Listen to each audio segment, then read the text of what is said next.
Hier by Jesus se tuingraf in Jerusalem, lees ek vir ons Romeine 6 vers 4. Ons is saam met hom begrawe deur die doop in die dood, sodat net soos Christus deur die heerlikheid van die Vader uit die dood opgewek is, ons ook in 'n nuwe lewe kan wandel. Die tuingraf van Jesus het stil geword daardie Vrydag aand. 'n Groot klip is voorgerol, die teken dat alles verby was. Jesus se disippels het besef, alles is klaar. Hulle donkerste oomblik het aangebreek. Hoop is verby. Maar op die 3de dag het hierdie leë graf die keerpunt geword in die mensgeskiedenis.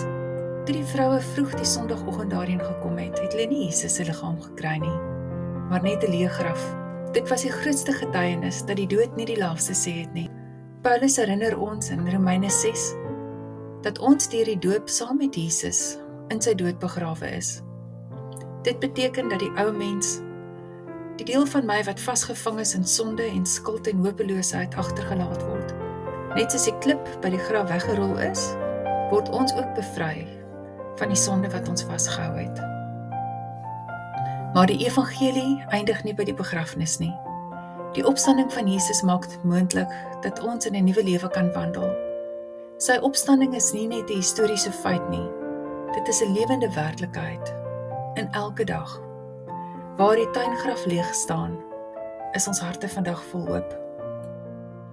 Jesaja 43 vers 18, maar moenie net aan die vroeëre dinge dink en by die verlede stil staan nie.